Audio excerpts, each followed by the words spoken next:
Hey everyone, Farhan here. So today you will solve question 8 from 2020 past exam. In this question, you will do the reconstruction for the ledger accounts of accounts payable and GST clearing. You will also prepare the income statement and the operating activity section for the cash flow statement. We'll have an in-depth discussion for all the complications that are involved within this question. So make sure to focus and follow through the entire content for excellent understanding. So with that being said, let's begin. Rifle Sports reports monthly and uses 100% markup on inventory. So here you can see that we're given the balance sheet as of 31st August 2020, and you can see all the assets, all the liabilities, and the equity.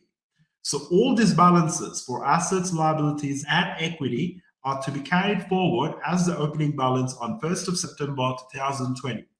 So you can see other information that are relevant to the month of September.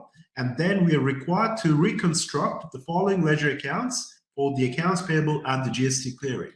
So on the right-hand side, you can get to see all the workings. So let's start with the first additional information that we have. Sales, all on a cash basis, were $56,000 plus GST. So if sales equal $56,000, the GST we collect on sales is 10% multiplied by $56,000, which is $5,600. Now, where are we going to report this within the GST clearing account? The GST clearing is a liability account which tracks the obligation that we have with the ATO. So whenever we're collecting any GST on sales, it is increasing our obligation or our liability that we have with the ATO. So since our obligation or the liability is increasing, we have to show this on the credit side, which reflects this increase.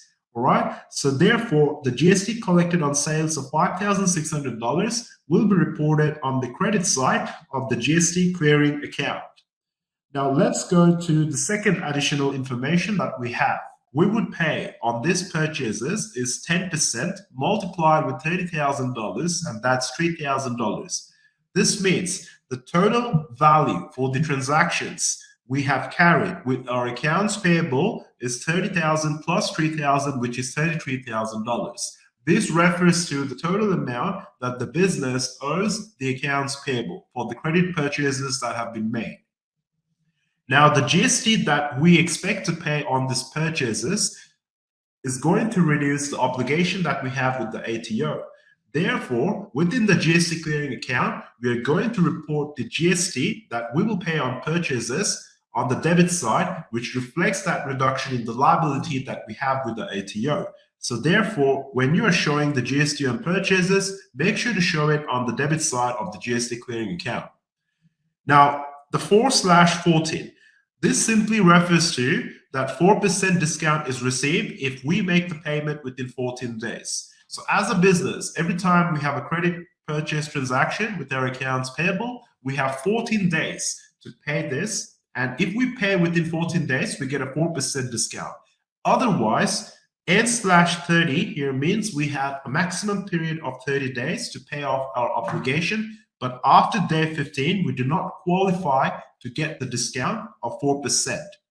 So 4/14 N/30 simply means that we get a discount of 4% if we make our payment to our suppliers within 14 days. Otherwise, from day 15 onwards, we do not qualify for a discount, and the maximum time we have is up to day 30 to pay off our obligations.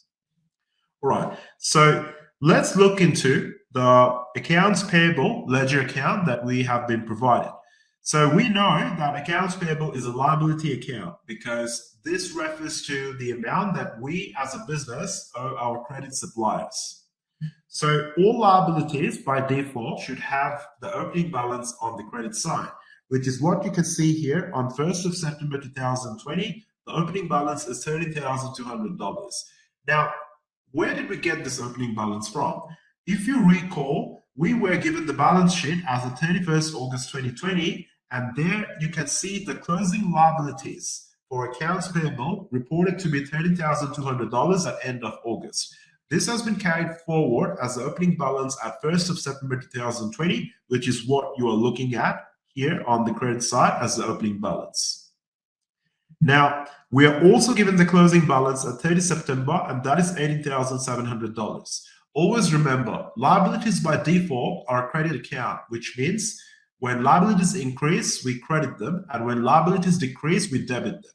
So when we have the opening balance, we need to report that within the credit side, and when we have the closing balance, we need to report that within the debit side.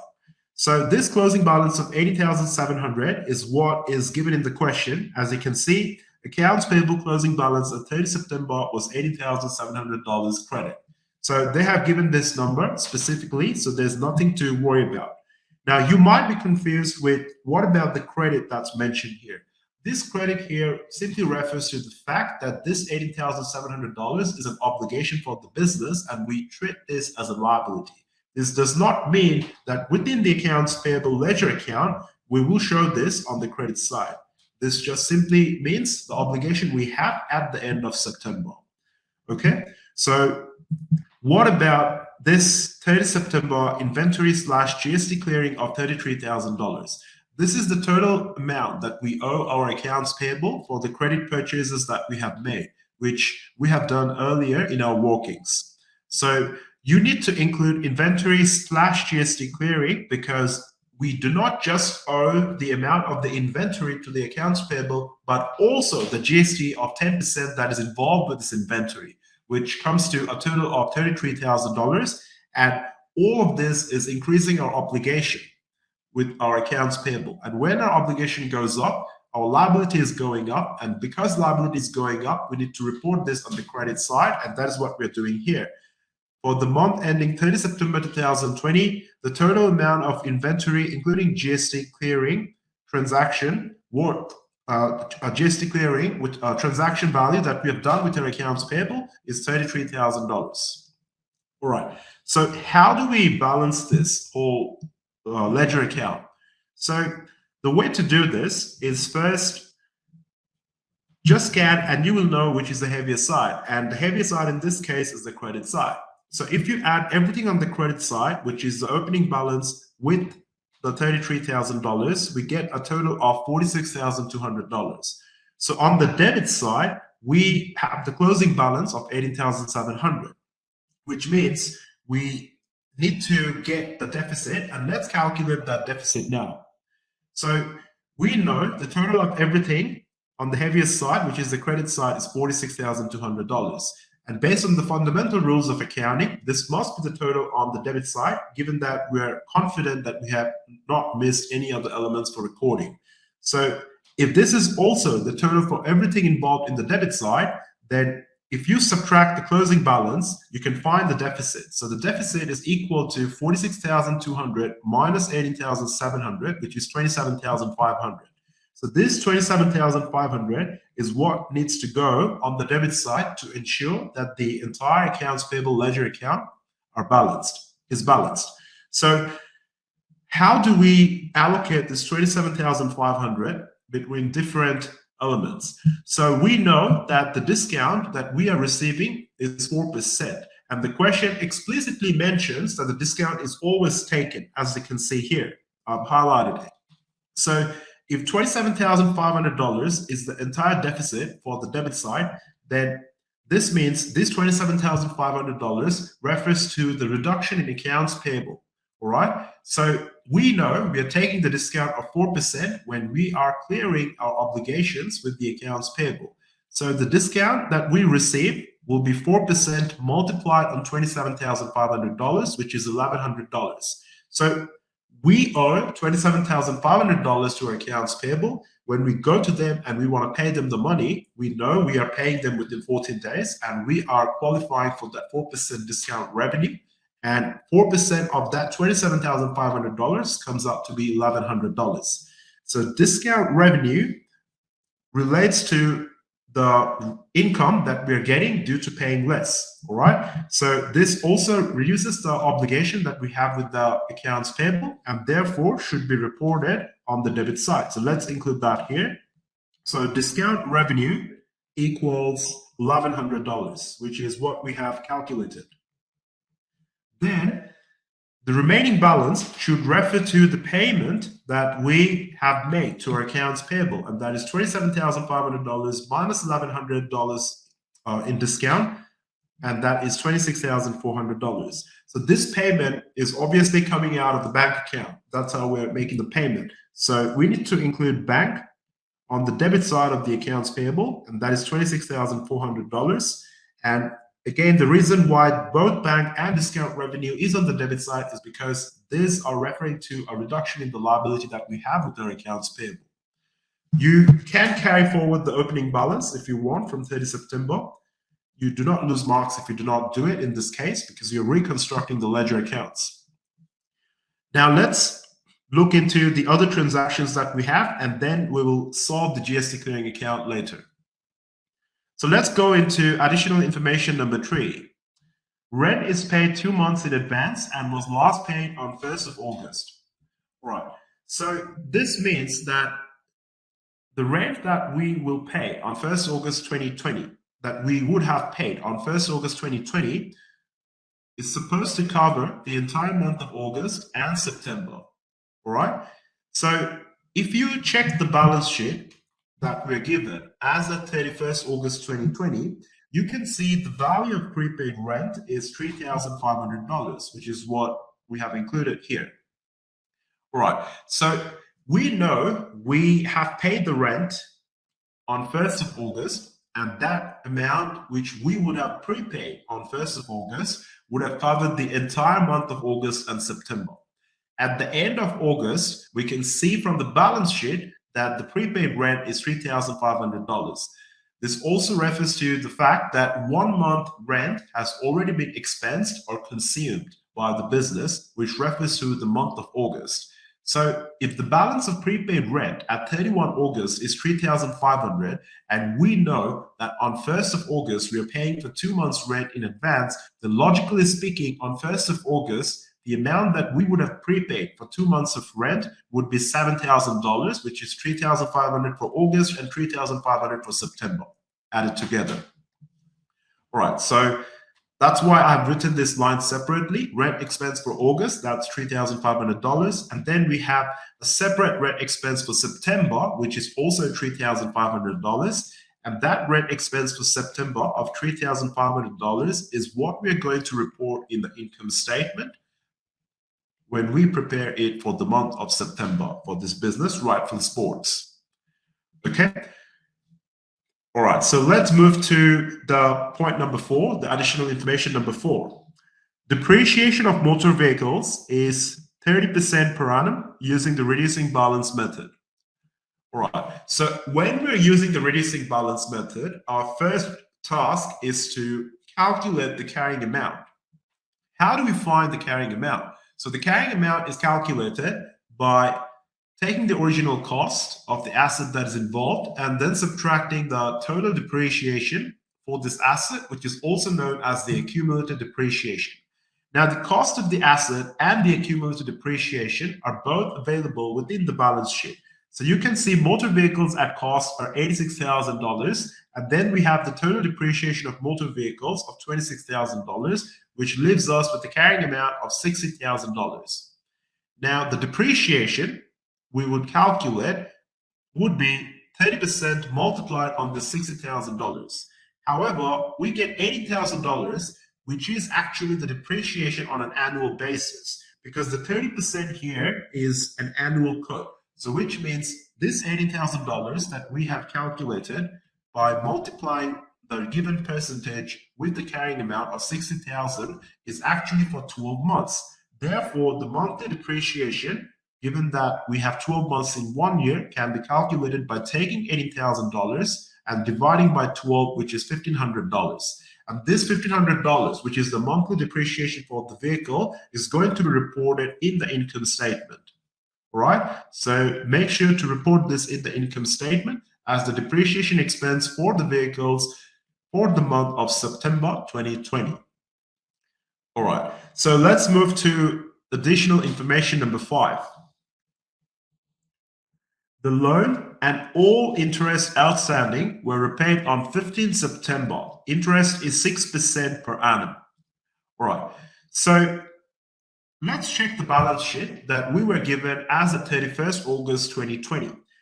Loan refers to a liability. Therefore, it makes sense for us to look for this amount within the liabilities section. So here you can see loan of $12,000, all right? So this loan of $12,000, the question says that we are repaying it in the month of September.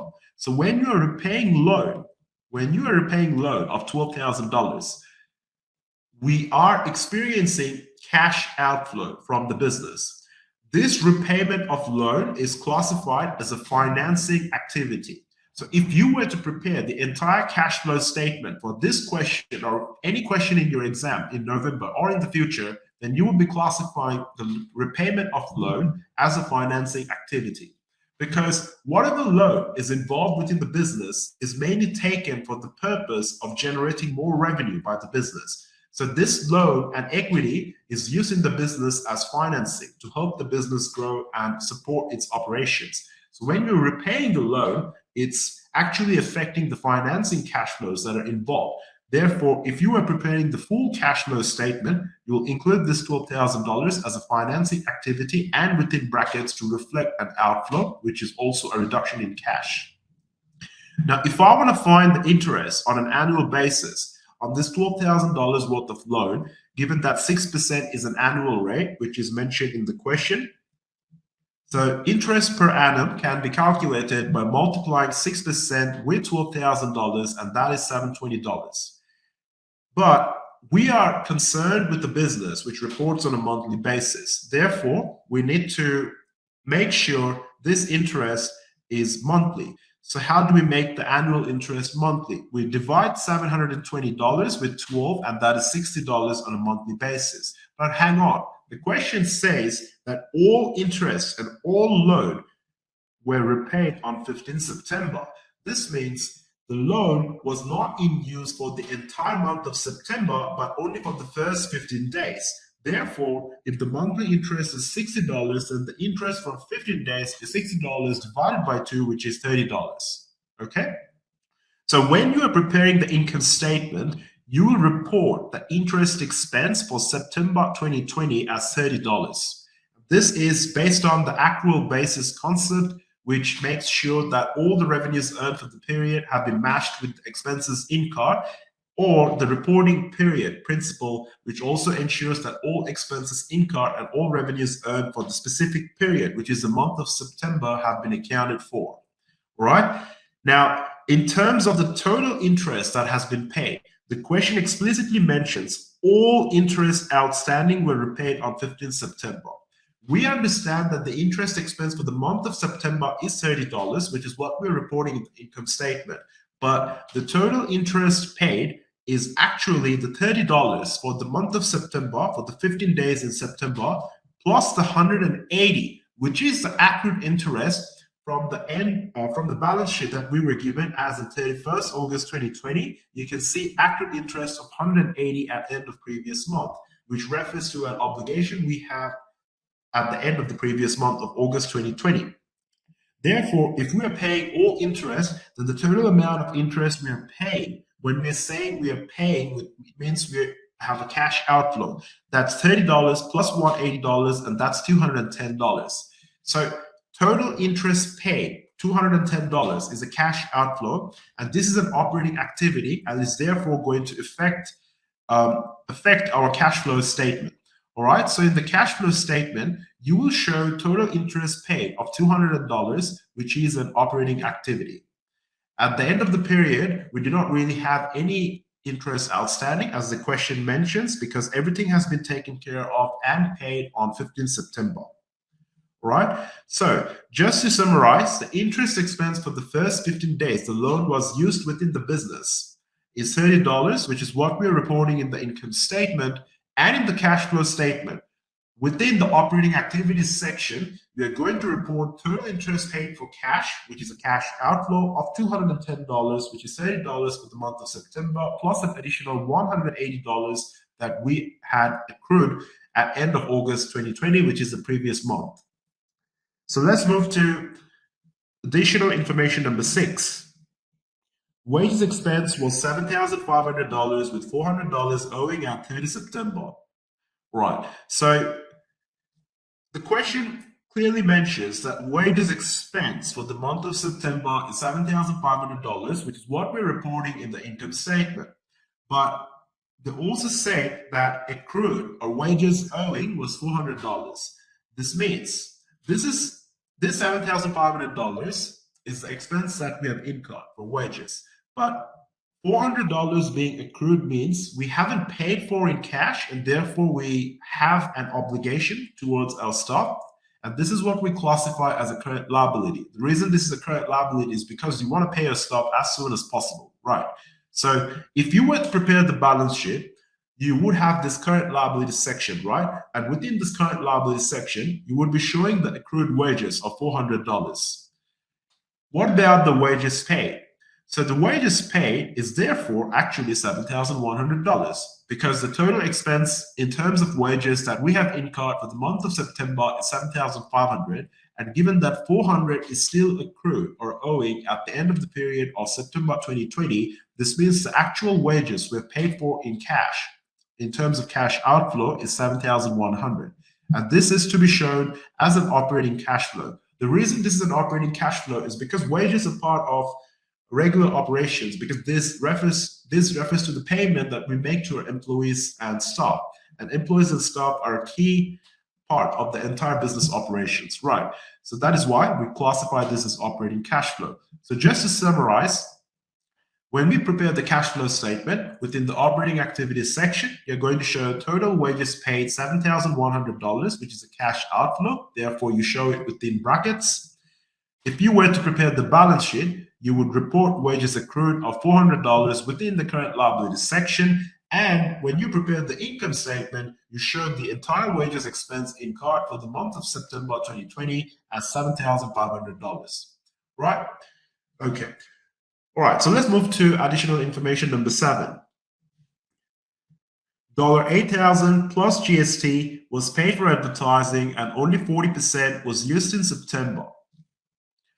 So the total amount of advertising that we have paid is $8,000.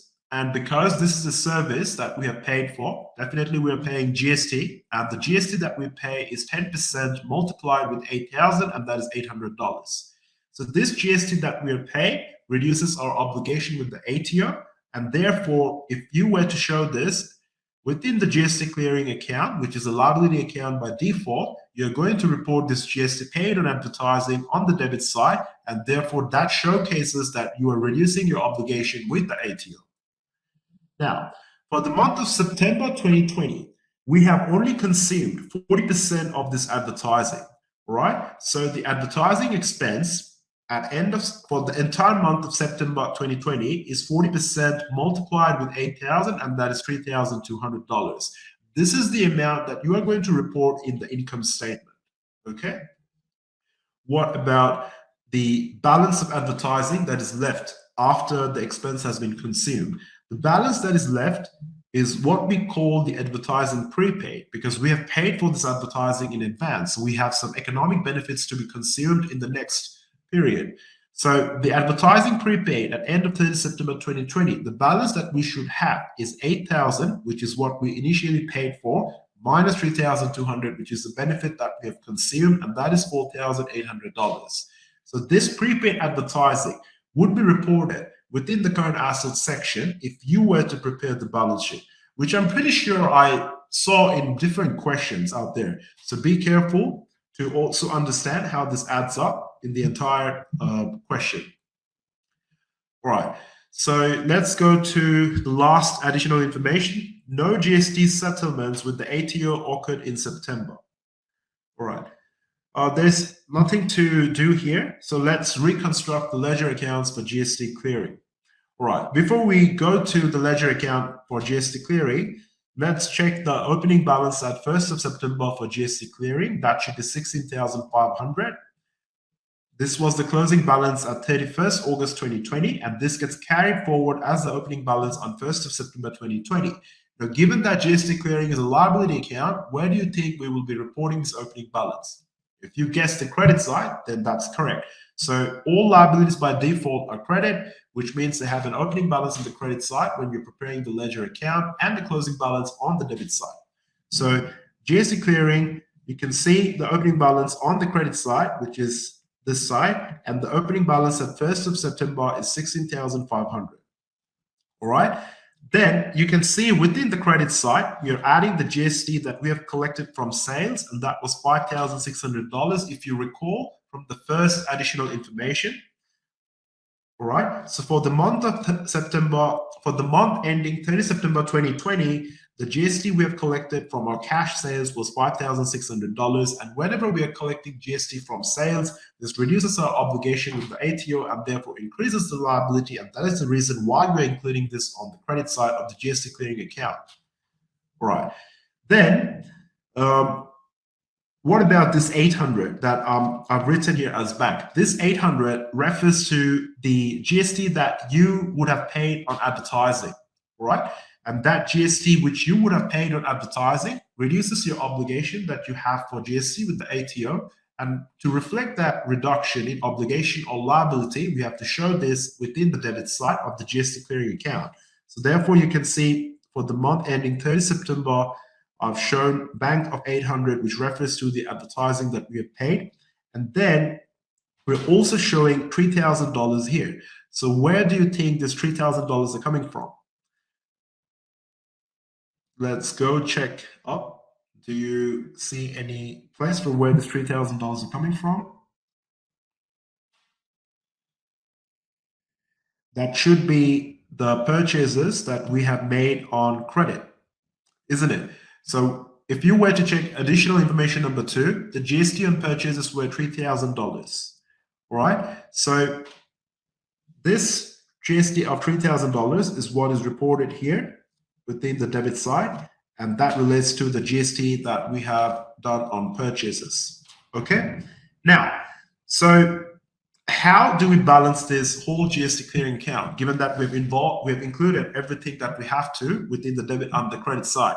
So if you just scan through, you will see that the heaviest side is obviously the credit side. So let's find the total of everything on the credit side. So 16,500 plus 5,600 should give us 22,100. All right.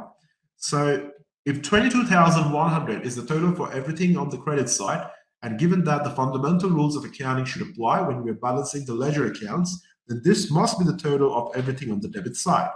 Now you can see within the debit side, there is a deficit, and that deficit is what we call the closing balance in this case. And that closing balance will come out to be 18,300.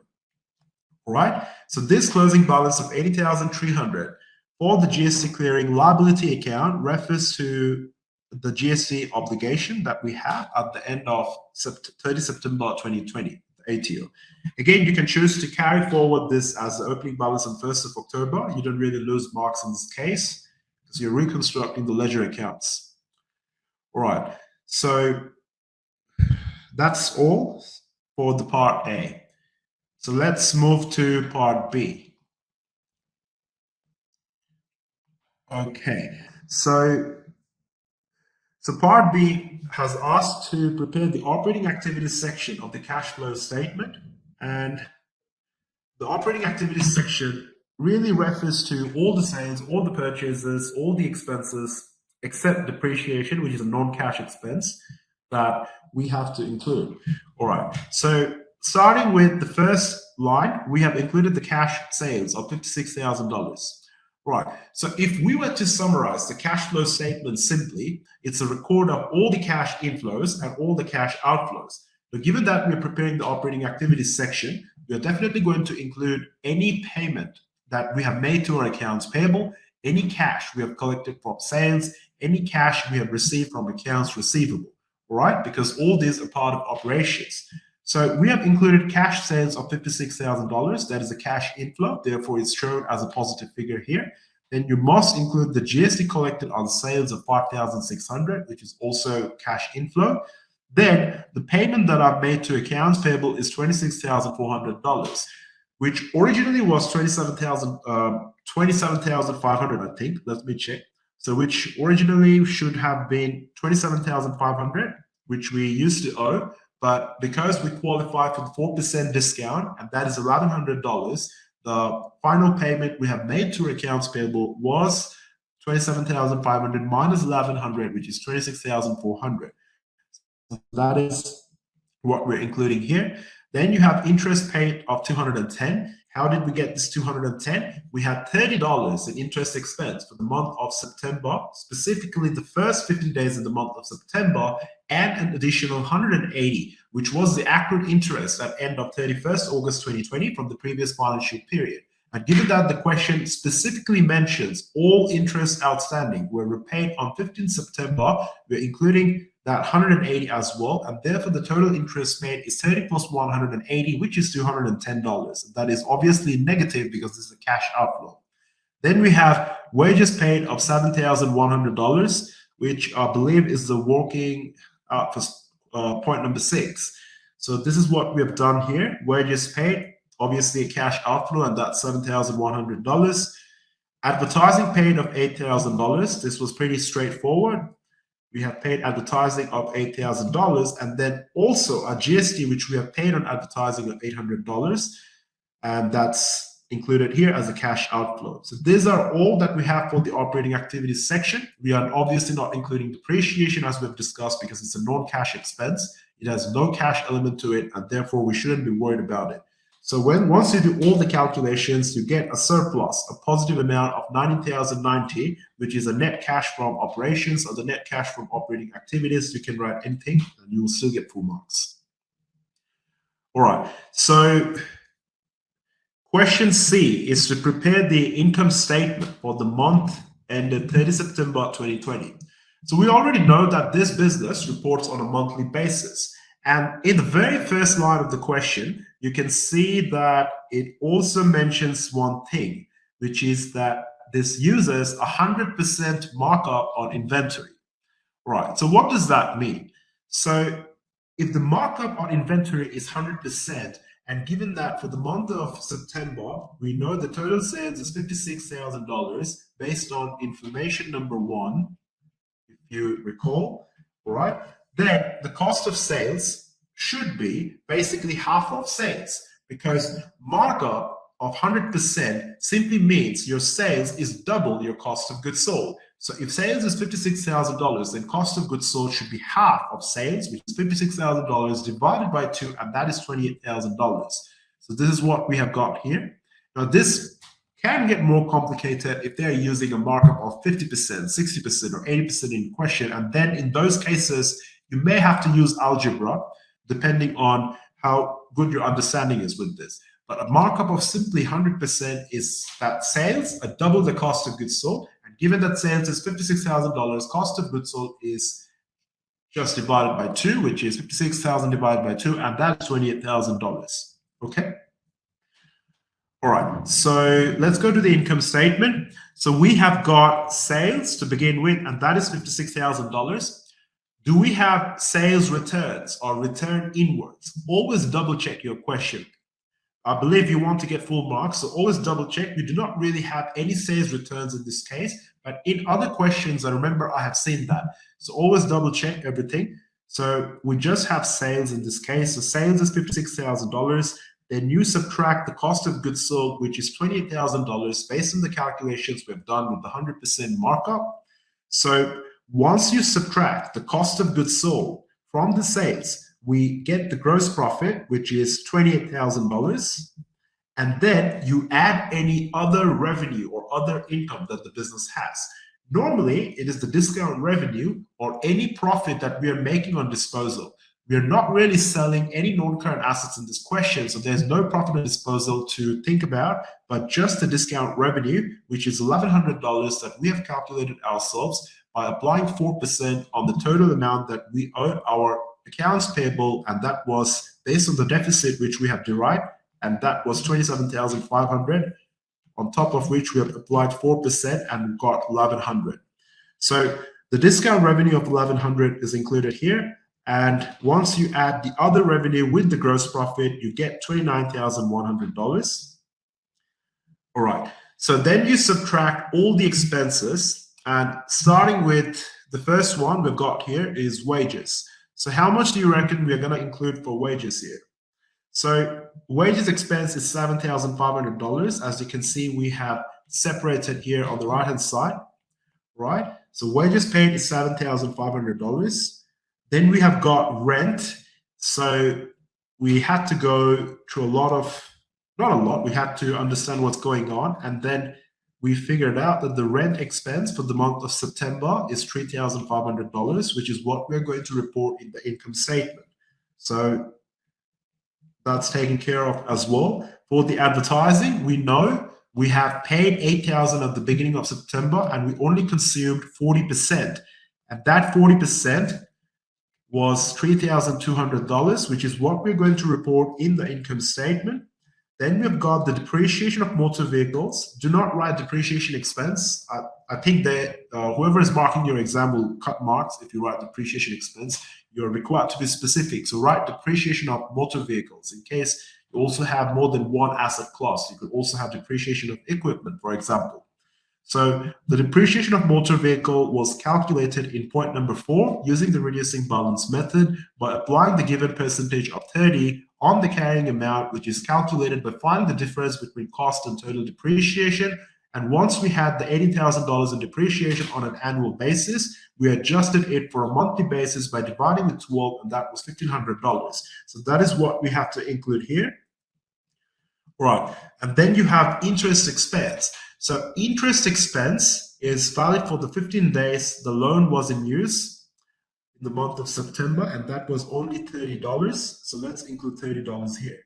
So the total of all these expenses added together is going to be $15,730, which when you subtract from the adjusted gross profit of $29,100, you get $30,370, a surplus, a positive number, which refers to the net profit that we have calculated for this business.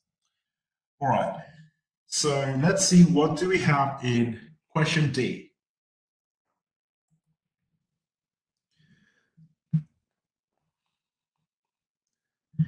In August 2020, which refers to the previous month, the business's net cash flow from operating activities was $12,200, while net profit was $14,000. All right. Okay, so we have less cash compared to the profit in August. Explain, giving 2 examples, how the business's net profit can be higher than its net cash flow from operating activities. All right. Now, when we calculate the net profit, we calculate it based on the accrual basis assumption, right? And what's that accounting concept we're talking about? So all the revenues that we have earned for the period minus all the expenses that we have incurred or consumed during this period, which is the month of September, needs to be accounted for in the calculation of our profit. So that's how we find the profit, which is revenues earned minus expenses incurred. Now, based on what we can understand, the business that we are working with, all sales are for cash, but all expenses incurred are not necessarily for cash. And how do we prove that? You can see that the balance sheet at the end of 31st August 2020, within the liability section, has an accrued interest of $180, all right? And then we also know that we have got rent expense of $3,500. So the expense that we have incurred here of $3,500 increased the total expenses. But when it comes to the cash flow statement, the operating activities section that we would have prepared, we would have showed rent paid of $7,000 for the 2 months of August and September. So that would have obviously reduced the overall cash that we would hold in our bank account or in the books of the business. Right.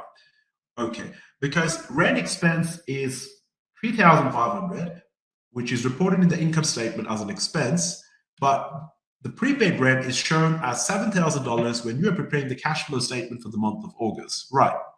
Okay. So we understand that net cash flow from operating activities includes cash inflows and outflows, and we have the prepaid rent, which would have been included as a cash outflow, right?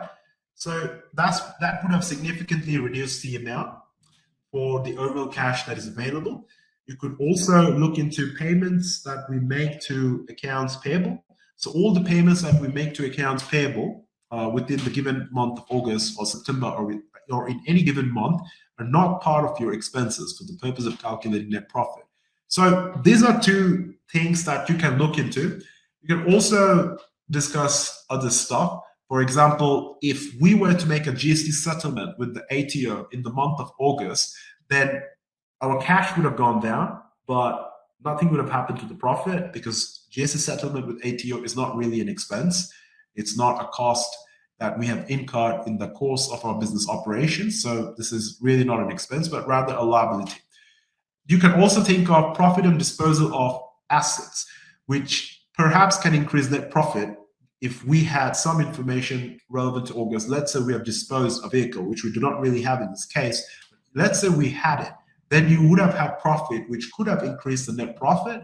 But then again, this is entirely non-cash and therefore would not be reported as part of the operating activities cash flow statement. Right. So you could look into various elements like this, and it's pretty easy to get 4 out of 4, which I truly believe you'll get. All right. So that's all for today's lesson. I believe you found a lot of value in this content. I know exams are coming soon in November, so make sure to check the link in the description to book a call with me and discuss your tutoring requirements so that we can help you ace your exams. That's all for today. Goodbye.